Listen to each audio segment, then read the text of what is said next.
쟁쟁하신 선배님들 앞에 서니까 갑자기 심장이 벌렁벌렁 거리는데 그리고 또 우리 광장의 구성과는 정반대인 나이 드신 남자들이 절대 다수를 차지하고 있는데 이렇게 와서 이야기하려고 그러니까 많이 낯설기도 합니다. 인사드리겠습니다. 저는 이제 현장운동 재구성을 위한 현장조직 추진위원회 집행위원장 맡고 있습니다. 민주노총 서울본부 부본부장이기도 하고요. 민주노총 서울본부 남부지역지부 지부장도 하고 있고 금속노조 남부지역지 지회장도 하고 있고 그래서 타이틀이란 타이틀을 한번 다 긁어 모아서 살고 있습니다. 근데 사는 데는 저희 서울 남쪽 구로공단 변방에서 조그맣게 그냥 일하고 있는데요. 어쨌든 동지들 앞에 이런 이야기를 할 수 있는 기회를 허락해 주셔서 매우 감사합니다. 서다혜씨입니다.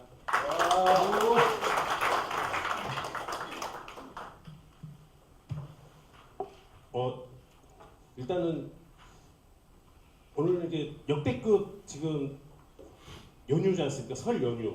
근데 첫날입니다.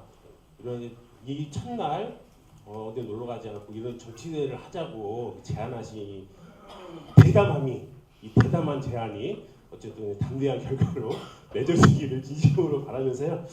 제가 좀 드릴 말씀 좀 시작하도록 하겠습니다. 일단 지금 이제 혁명적 정세냐 과연 이제 놀라운 일들이 이제 막 벌어지고 있죠. 대중들의 역동성이 매우 고조되어져 있는 상황입니다.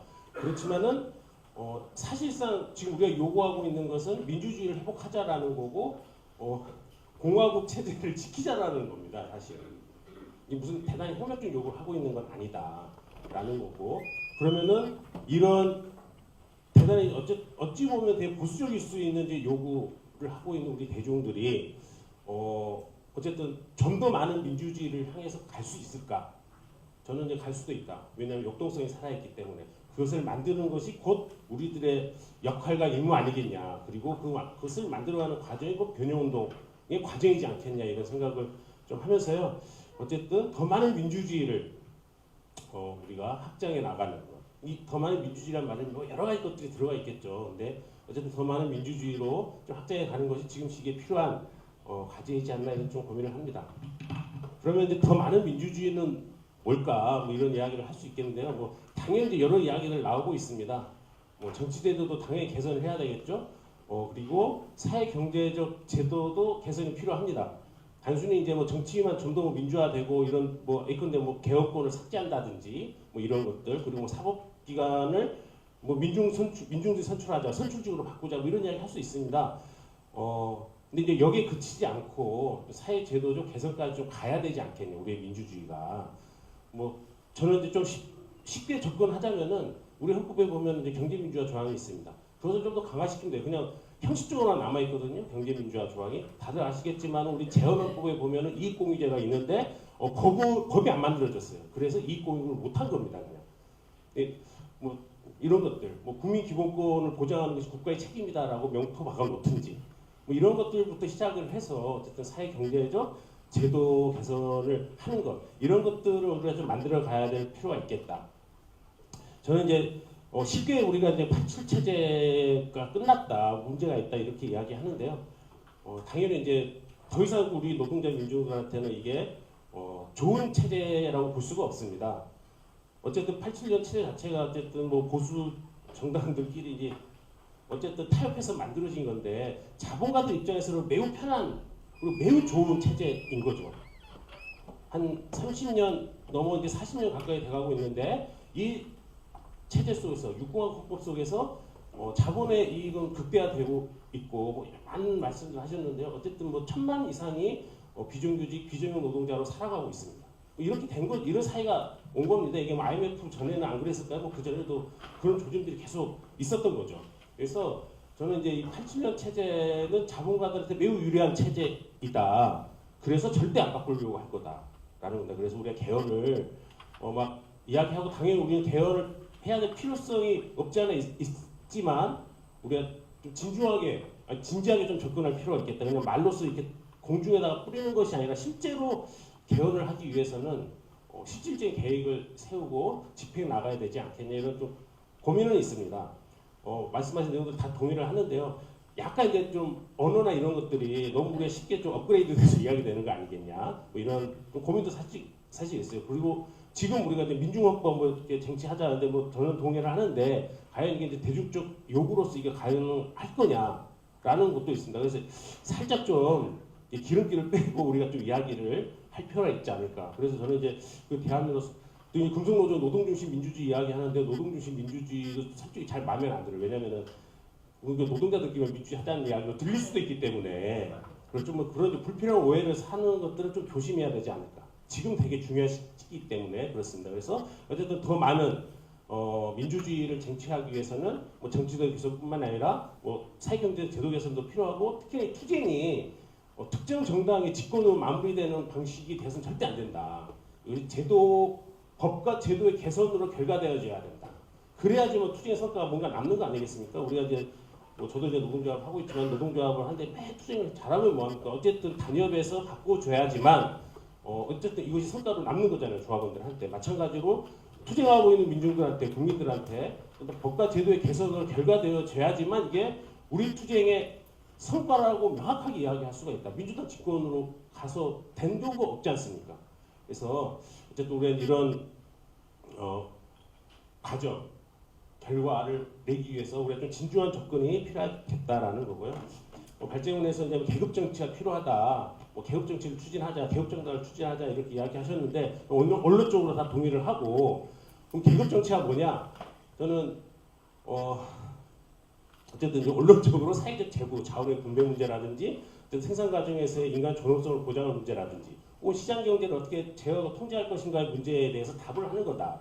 그리고 이제 최근 이제 뭐 구구 세력, 청년 구구의 등장에 따라서 많은 사람들이 긴장감을 표현하고 있는데 긴장하고 있죠. 저도 이제 긴장이 됩니다. 그런데 저는 그것의 근본적인 원인이 뭐냐 봤을 때 사회 경제적 양극화에 있다. 그리고 이것은 전 세계적 현상이다.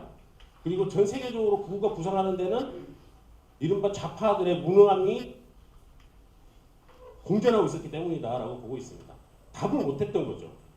그러니까 어쨌든 자기 삶에 희망이 없는 청년들이 쉽게 또 혐오에 빠져드는 데고 저 새끼 때문에 우리가 지금 못 사는 거야 라고 선동하는데 쉽게 빠져드는. 왜냐하면 사람은 이제 감정의 동물이고 어쨌든 쉽게 하니까 좌파도 되게 어렵게 이야기하잖아요. 그리고 막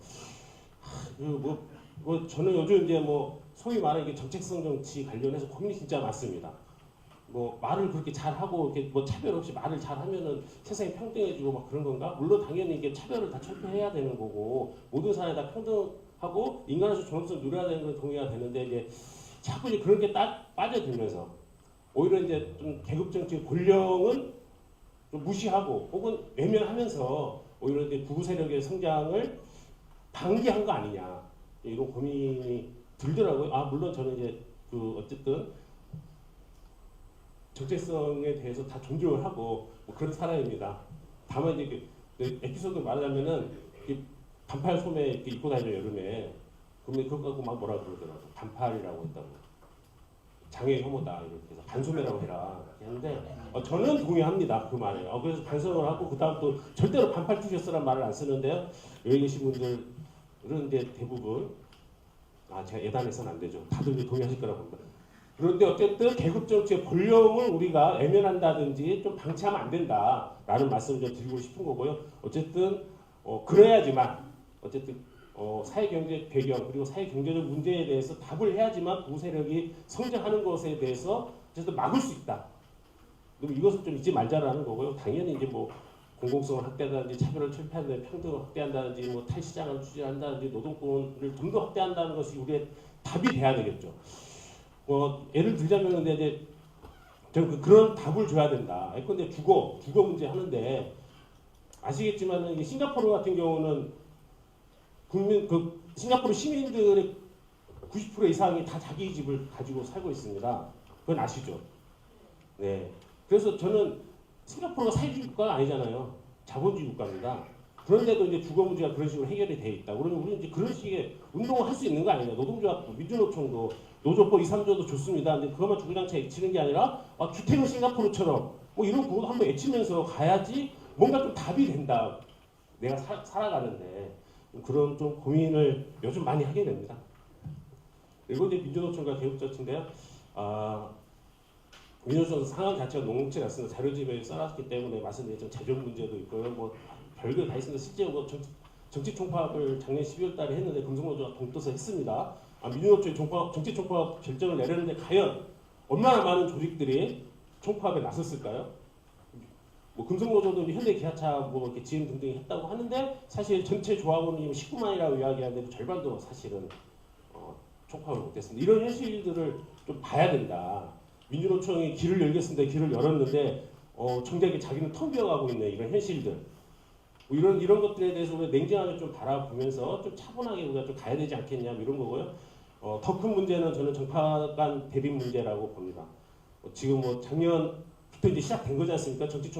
정치방침, 총선방침 결정이 사실상 방기되고 뭐 위성정당 문제 제기되고 이렇게 하면서 그냥 좀 민주노총이 뭐 할 수 있는 이런 게 없는 상황이 되어버렸다 지금. 그리고 이제 막 맨날 이제 싸우고 이제 뭐 하여간 중지 내용도 이렇게 전에 듣다 보면은 이게 도대체 뭐 건설적이고 생산적으로 뭘 하자라는 이야기는 아닌 것 같다. 이런 느낌을 솔직히 받을 때가 있습니다. 지금 이제 건설적이고 생산적 토론, 실험 이런 것들이 사라져버린 상황인 거죠 민주노총에서. 민주노총 서로 대화도 안 할 것 같고 서로 이렇게 소통도 안 될 것 같고 뭐 그런 거예요. 그래서 최소한 좀 말을 통해야지 뭔가 그다음에 도모를 해보든지 이럴 건데 그러지도 않은 상황에 대해서는 매우 큰 우려가 있다. 그래서 어쨌든 민주노총이 움직여야지만 어쨌든 노동자 뭐 계급 정치를 뭐 좀 공격한다든지 노동 중심의 계급 정당을 만들다든지 200만 뭐 이렇게 경선 민중 후보 민중 단일 후보를 만들기 위한 경선이 가능하려면 사실 민주노총 빼놓고 이거 저는 불가능. 우리 5천 명이 모여도 좀 어려울 것 같습니다. 허병 지부장님. 민주노총이 움직여야지만 민주노총의 반만이라도 움직이면은 그나마 좀 가능성이 있는 거지. 그렇지 않고서는 어렵다. 그래서 민주노총이 좀 움직일 수 있게 만들어야 되겠다 이런 좀 고민도 하고요. 그러기 위해서는 어쨌든 네 여기 이제 지금 민주노총 지도층도 안 계시고 뭐 다 그 특정 정파에서 사람도 안 보이는 것 같은데 좀 들으라고 한 이야기입니다. 당중심 노동운동론은 폐기돼야 된다. 저는 이것이 지금 민주노총의 분열 서로 이제 불신과 분열과 반목의 핵심적인 기저다 이게 좀 보고 있습니다. 이제 모 정당에서 이걸 자기들의 노선을 채택하고 뭐 채택할 수 있죠. 저는 그렇다고 봅니다. 그런데 이것이 민주노총 안으로 들어오는 순간 이건 심각한 문제가 될 수밖에 없는 거죠. 당연히 그런 거 아니겠습니까? 이제 모 정당에서 위에서 결정돼야지 움직이는 거 아니야? 이렇게 되는 순간 서로 대화가 되겠습니까? 안 되는 겁니다. 서로 터놓고 무엇을 도모할 수 있겠습니까? 저는 도모를 못합니다. 그래서 저는 어쨌든 당중심 노동운동론이 이런 데 대해서 심각하게 제고를 해봐야 되고 그리고 기존 진보정당 운동에서 민주노총 독립해야 된다. 저는 민주노총 위원 양경수 위원장이 진보당 탈당 선언을 하고 모든 걸 다 내려놓을 테니 다시 한번 우리 하병 지부장님 말씀하신 것처럼 다시 처음부터 한번 시작해보자 라고 이야기를 해야만 그나마 그래 한번 믿어볼까 이렇게 생각을 할 것 같아요. 저는. 예, 그래서 저는 이번 대의원 대회 때 그걸 안건을 올린 게 어떨까. 저도 이제 민주노총 대의원이긴 합니다만 별로 이렇게 반향을 없애가지고 그렇습니다. 그래서 어쨌든 민주노총이 좀 그렇게 오히려 독립을 해야지만 어떤 새로운 것을 추진할 수 있지 않을까 이런 고민을 하게 되고 그래서 모든 걸 비워낼 때야만이 새로운 것을 채울 수 있다 이런 것을 좀 고민을 한다. 그리고 이제 우리가 이제 광장투쟁이 계속 될 것 같이 이야기하고 광장정치 이렇게 이야기하는데요. 1년 12달 365일 불타오르지 않습니다. 절대. 우리도 피곤해요 지금. 당장에 2달 동안 계속 주말 집회 나가는 것도 피곤한 상황이다. 지금 많이 지쳐가고 있는 건데요. 어쨌든 탄핵 이후를 우리가 고민하듯이 광장투쟁 이후도 우리가 고민을 해야 된다. 저는 그것이 어쨌든 지역을 조직하고 노동운동이 사회운동과 계속 만나고 뭐 이런 과정들을 조직해야 되는 거 아니겠냐. 그리고 다양한 의제들이 노동운동 안으로 들어오고 노동운동이 그 힘을 더 쓰고 힘을 불어넣고 이런 과정이 돼야 되겠다라는 것까지 좀 말씀드리고 마치도록 하겠습니다. 감사합니다.